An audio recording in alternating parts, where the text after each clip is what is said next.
60 million years ago, following the mass extinction of the dinosaurs, giant snakes roamed the Americas. The biggest of these snakes was known as Titanoboa, and it was just as terrifying as it sounds. Related to modern-day boa constrictors, Titanoboa was a monster. Thankfully, Titanoboa went extinct.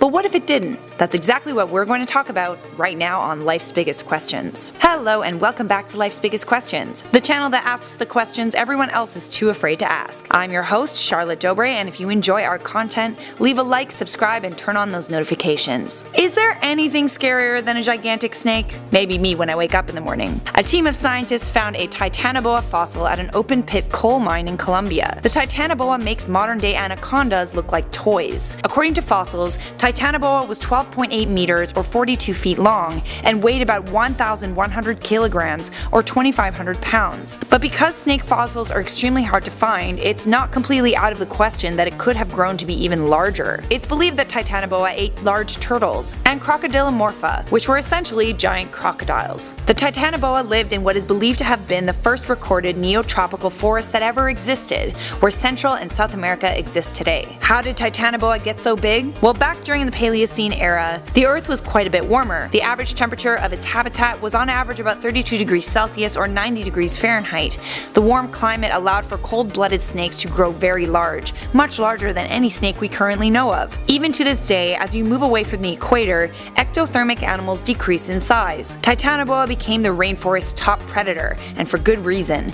It is the biggest snake to ever have lived. Titanoboa killed its victims using asphyxiation, where it wrapped itself tightly around its prey and squeezed until its prey suffocated. Once you're in Titanoboa's mouth, there is no escape. Row upon row of sharp, curved teeth that point to the rear of its mouth keep the prey moving toward the stomach. Titanoboa slithered around in water and swamps. Thankfully, it began to go extinct toward the beginning of the Miocene era. But now that you know a little about Titanoboa, let's talk about what would happen if it never went extinct in the first place. First things first, because Titanoboa would need to live in warmer climates, it would only be able to survive in rainforests near the equator. This would be good news for everyone who lived farther north or south of the equator. It would, however, mean bad news for any Central and South Americans that lived anywhere near the habitat of the Titanoboa. Indigenous people in the area like the Aztecs and the Incas probably would have regarded Titanoboa as a god and would have made sacrifices to it. That is, if Titanoboa didn't prey on them. Perhaps Incas or Aztecs wouldn't have even existed. As Titanoboa hunted mostly in water, a way for forest-dwelling people to escape it would be to build their homes in trees. The entire history of Central American indigenous peoples might be different. In modern times, there would of course be hunters who would try to track down Titanoboa for various reasons, perhaps even for food. Titanoboa meat would be considered a delicacy,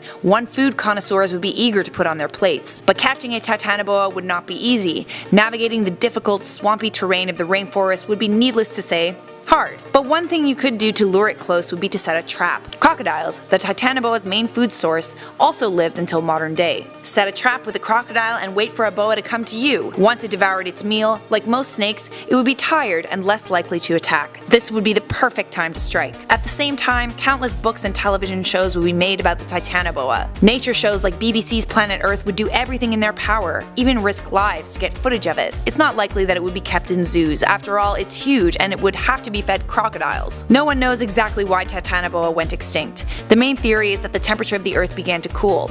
The hotter the temperature, the bigger the snake. But the same is true for the opposite. This is because in places where the temperature is constantly hot, the metabolism of reptiles operates sufficiently. The bigger a snake gets, the more energy it needs to sustain it. But once the global temperature began to drop, the Titanoboa's metabolism could not adjust, and eventually, it went extinct. And I'm not mad about it. I don't know about you, but even small snakes scare the crap out of me. For now, I'm Charlotte Dobre, and you've been watching Life's Biggest Questions. If you enjoyed this video, you'll love What If Megalodon Sharks Didn't Go Extinct? Clickable on the screen right now. Do you want to go on a Life's Biggest Questions binge? Well, we've put together a nifty playlist for you that you should check out. Make sure notifications are turned on by clicking the bell, and then we'll see you in the next video.